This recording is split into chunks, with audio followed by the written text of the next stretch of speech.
Galera do segundo colegial, professor Alf de Sociologia com vocês. E hoje a gente vai continuar o capítulo 6, que tratamos da sociologia brasileira. Lembrando que a sociologia brasileira se desenvolve muito a partir do século XX, em função do surgimento de toda uma geração, a chamada geração de 30, representada pelo pensamento de Gilberto Freire, Sérgio Buarque e Caio Prado Júnior, que deixou um legado, uma herança muito grande para o pensamento acerca da sociedade brasileira e dos temas que envolvem os problemas sociais brasileiros.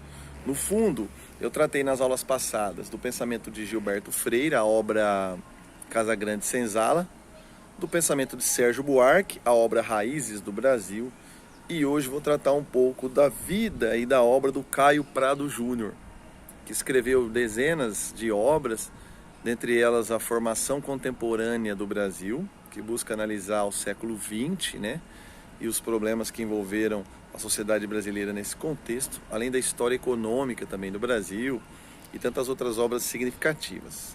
Caio Prado foi um pensador bastante atuante, no campo político brasileiro. Na década de 20, ele viveu todas aquelas transformações sociais, aquela mudança de mentalidade que o nosso país vivenciou.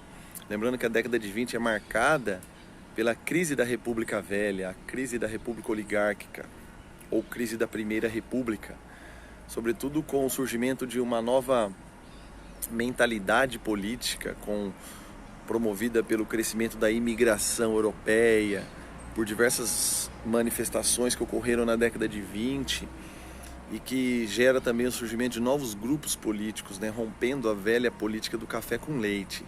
A década de 20 é marcada pela Semana da Arte Moderna, pelo tenentismo, pelo movimento operário, e isso acaba provocando uma série de transformações no Brasil que vão culminar no fim da década com a chamada Revolução de 30. Caio Prado foi um dos grandes articuladores e ideólogos da Revolução de 30, que derrubou Washington Luiz do poder, acabou de vez com a velha política do café com leite e instaurou o governo Vargas. Caio Prado foi um dos ideólogos, articuladores do golpe ou da Revolução de 30 que levou Vargas ao poder. Mais tarde ele acaba rompendo com Vargas em função dos rumos políticos que o Brasil assumiu, sobretudo a partir da ditadura instaurada por Vargas, de caráter ou de influência mais próxima do fascismo, e do crescimento do ultraconservadorismo, do nacionalismo que se desenvolveu no Brasil naquela época. No fundo, Caio Prado foi um grande defensor da teoria marxista, do pensamento materialista histórico.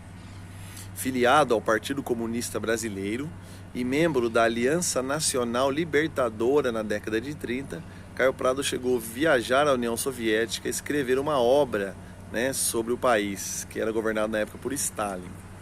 Lembrando que o materialismo histórico, como teoria, ele se baseia na análise das lutas de classe, da luta de classe como um fundamento de toda a sociedade, da análise das relações materiais de produção, do desenvolvimento das forças produtivas, sobretudo as formas de dominação e exploração do trabalhador a partir da mais-valia, da acumulação do capital, da alienação, da ideologia, dos conceitos de Marx. Buscando tomar então como ponto de referência a obra de Marx, Caio Prado, como grande pensador brasileiro, professor da USP, articulador e atuante ativista político brasileiro, ele então desenvolveu suas obras a partir dessa tendência, desse olhar. Lembrando também que na década de 30, o Brasil viveu uma polarização entre a tendência comunista da ANL e a tendência fascista da AIB, Ação Integralista Brasileira. A ANL articulou em 1935 uma tentativa de tomada de poder, acabou fechada por Vargas. Vargas cassou o registro da ANL, assim como do PCB também, e o Caio Prado acabou preso. Na ditadura do Estado Novo foram presos muitos pensadores, assim como o Caio Prado, Graciliano Ramos, Monteiro Lobato, Luiz Carlos Prestes, alguns exemplos daqueles que passaram pela prisão do Estado Novo durante a ditadura Vargas, a ditadura de influência fascista. Como um grande combatente do fascismo, combatente desse pensamento de extrema direita, Caio Prado foi então representante de um pensamento radical revolucionário que a gente poderia associar hoje à chamada extrema esquerda, né? Defensor, então, da revolução proletária, da revolução social, da consciência de classe, né? Caio Prado desenvolveu suas obras voltadas para esse pensamento. Uma das, talvez, contribuições mais originais do seu pensamento, na análise da formação do Brasil, foi entender exatamente o modelo de colonização, o que ele chamou de colônia de exploração, que foi um termo que acabou cunhando na historiografia brasileira, quer dizer, formando na historiografia brasileira toda uma mentalidade em torno dessa questão. Quando estudamos até hoje a história do Brasil colonial, falamos do Brasil como colônia de exploração, a partir do modelo do plantation, né? Embora a gente possa hoje considerar outros eixos interpretativos da história do Brasil, tomando análises culturais, sociais, que abrangeriam, né, e inovariam na compreensão do nosso território, do nosso país, mas a análise do Caio Prado teve uma importante influência nesse aspecto, principalmente, né, no que diz respeito à diferenciação em relação à colonização dos Estados Unidos, marcada pelo chamado modelo de povoamento, certo? Né? Buscando então diferenciar o que é uma colônia de povoamento, que se caracteriza pelo desenvolvimento interno, pela pequena propriedade, pela mão de obra assalariada, e diferenciando o modelo de exploração, caracterizado pela escravidão, latifúndio, exportação, monocultura, o Caio Prado então cunhou, quer dizer, criou essas duas referências conceituais que marcaram a interpretação da colonização na América. Bom, outra contribuição do Caio Prado importante foi a análise da nossa industrialização tardia. O Brasil viveu até a década de 30 sobre o modelo da velha política e do velho capitalismo tardio, o capitalismo mercantil com heranças coloniais. Na década de 30, o Brasil insere-se no capitalismo moderno por meio da industrialização e numa tentativa, né, de criação de um modelo industrial nacional, que foi através da política do Estado Novo. De certa forma, essa industrialização tardia deixou consequências, como um capitalismo dependente do capital estrangeiro, dependente, de certa forma, das forças externas do próprio capital.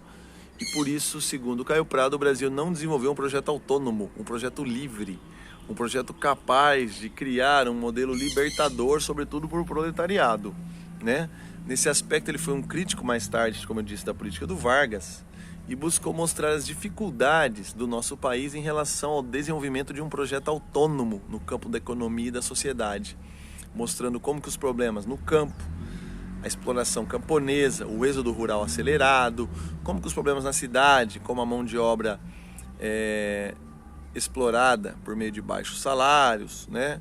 A pouca participação do povo no poder, como isso acabou caracterizando uma sociedade injusta, desigual, marcada sobretudo, né, pela acumulação do capital e pela exploração, além do capitalismo dependente, né, do modelo externo.